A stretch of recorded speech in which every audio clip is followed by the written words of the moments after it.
नमस्कार, स्वागत है आप सभी का एम ऑफ लर्निंग में। आज की वीडियो का टॉपिक है रस, यानी कि मैं आपको काव्य सौंदर्य के तत्वों में से एक तत्व पढ़ाने वाली हूँ जिसका नाम है रस। चलिए जानते हैं रस क्या है। रस की डेफिनेशन हम बोलेंगे बच्चों। रस का संबंध आनंद, प्रसन्नता या खुशी से लिया जाता है बच्चों। यानी कि कविता, कहानी, नाटक आदि को पढ़ने, सुनने या देखने से जिस आनंद की हमें अनुभूति होती है उसी को हम रस कहते हैं। जब भी ऑब्जेक्टिव क्वेश्चन आए कि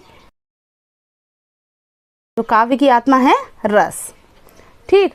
अच्छा, भरत मुनि ने भी इसको परिभाषित किया है। उन्होंने क्या कहा है? विभाव व अनुभाव संचारी संयोगादृश निष्पत्ति है, अर्थात विभाव, अनुभव तथा संचारी भाव के संयोग से रस की निष्पत्ति होती है। चलिए अगले प्रश्न की तरफ चलते हैं। अगला प्रश्न इम्पोर्टेंट प्रश्न जो बनता है कि रस के अंग या अवयव कितने माने गए हैं।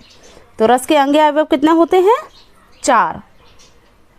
जैसा कि आपको भरत मुनि की जो परिभाषा थी उससे भी अनुमान लगा होगा। तो इसके अंग क्या हैं? पहला है स्थायी भाव, फिर विभाव, अनुभाव और संचारी भाव। स्थायी भाव क्या होता है? स्थायी भाव मनुष्य के हृदय में निहित रहने वाले जो भाव होते हैं, यानी कि हमेशा ही मनुष्य के अंदर ये भाव स्थायी रूप से निहित होते हैं और जरूरत पड़ने पर बाहर आते हैं, जैसे कि रोना, हंसना, भयभीत होना और शोक मनाना आदि। ठीक है। चलिए आगे जो है स्थायी भाव आपका है विभाव। विभाव माने जो व्यक्ति या वस्तु या परिस्थिति स्थायी भावों को उद्दीप्त माने जागृत करती हैं, उनको हम विभाव कहते हैं। विभाव भी 2 प्रकार का होता है, आलम्बन और उद्दीप्त विभाव। उसके बाद आता है बच्चों अनुभाव। अनुभाव क्या होता है? अनुभाव है आलम्बन और उद्दीपन विभाव द्वारा जागृत मानसिक शारीरिक चेष्टाएं अनुभाव कहलाती हैं। ठीक। चौथा जो अंग है वह है संचारी भाव, यानी कि मन में उत्पन्न होने वाले अस्थिर मनोविकारों को हम संचारी भाव कहते हैं। भरत मुनि जी कहते हैं कि पानी में उठने और अपने आप विलीन होने वाले बुलबुलों के समान होते हैं ये। ठीक है। तो उन्होंने संचारी भावों की संख्या कितनी मानी है? 33 मानी है। आगे हम देखेंगे रस कितने प्रकार के होते हैं और उनके स्थायी भाव क्या क्या है। यानी कि प्रश्न है आपका, रस के भेद बताइए और प्रत्येक रस के स्थायी भावों को स्पष्ट कीजिए। तो रस है और दूसरी साइड स्थायी भाव है। यहाँ पर आप देखेंगे श्रृंगार रस का स्थायी भाव है रति यानी प्रेम, हास्य का स्थायी भाव हास, करुण का शोक, रौद्र का क्रोध, विभत्स का स्थायी भाव जुगुप्सा, भयानक का भय, विस्मय का अद्भुत, वीर का उत्साह, शांत रस का स्थायी भाव है निर्वेद, वात्सल्य का वात्सल्यता, स्नेह या अनुराग, भक्ति रस का स्थायी भाव है देव विषयक रति। इस तरीके से आपके रस 11 हैं और उनके स्थायी भाव भी 11 हैं। चलिए आगे हम देखेंगे श्रृंगार रस की परिभाषा। बच्चों श्रृंगार रस जो है वह रसों का राजा कहलाता है और इस वीडियो में मैं आपको श्रृंगार रस के बारे में ही बताऊंगी। तो श्रृंगार रस क्या है? नायक नायिका के सौंदर्य और प्रेम संबंधी वर्णन की परिपक्व अवस्था को हम श्रृंगार रस कहते हैं। श्रृंगार रस का स्थायी भाव रति है, जैसे मैंने आपको पहले भी बताया था। ठीक है। और इसे रसराज या रसपति या रसों का राजा भी कहा जाता है। तो आपका ऑब्जेक्टिव क्वेश्चन अगर आता है कि रसों का राजा कौन सा रस है, तो फिर यहाँ पर श्रृंगार रस सही उत्तर होगा। चलिए आगे देखते हैं श्रृंगार रस कितने प्रकार का होता है, यानी कि इसके कितने भेद होते हैं। तो श्रृंगार रस के 2 भेद होते हैं, संयोग श्रृंगार और वियोग श्रृंगार। आगे मैं आपको डिटेल में इनके बारे में बताती हूँ। वीडियो में अंत तक बने रहिएगा और अभी तक जिसने सब्सक्राइब नहीं किया है वह सब्सक्राइब कर ले मेरे चैनल एम ऑफ लर्निंग को और इसी तरह की इंटरेस्टिंग वीडियोस आप लोग देखते रहें।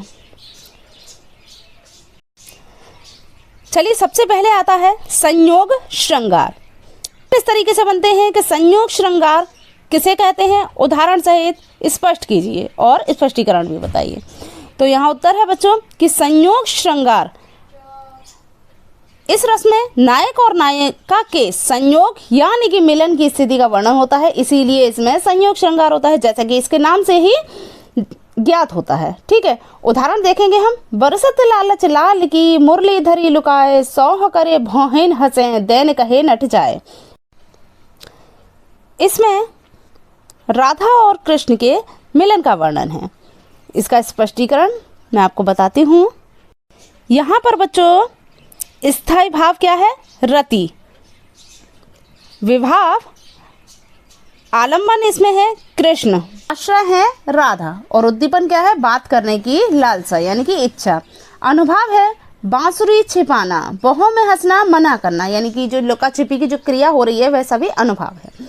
संचारी भाव क्या है यहाँ पर? हर्ष, उत्सुकता, चपलता आदि ये जो हैं वह सब संचारी भावों के अंतर्गत आते हैं, इसीलिए ऊपर की दोनों पंक्तियों में क्या है? संयोग श्रृंगार है। अगला जो आता है बच्चों वह है वियोग श्रृंगार। वियोग श्रृंगार किसे कहते हैं?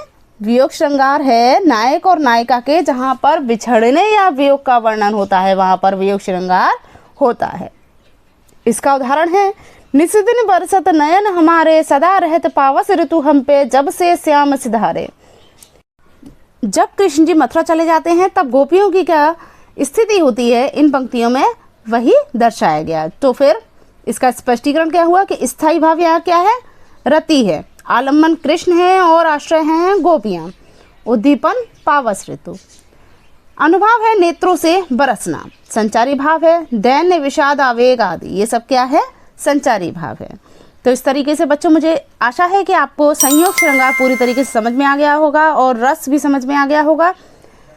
इस वीडियो को मैं यहीं पर समाप्त करती हूँ। जाते जाते आप सभी वीडियो को लाइक करें, शेयर करें और कमेंट भी करते जाइए। इसी तरह की इंटरेस्टिंग वीडियोस मैं आपके लिए लाती रहती हूँ, तो मेरे साथ जुड़ जाइए और आने वाली अन्य वीडियो भी आप देखते जाइए।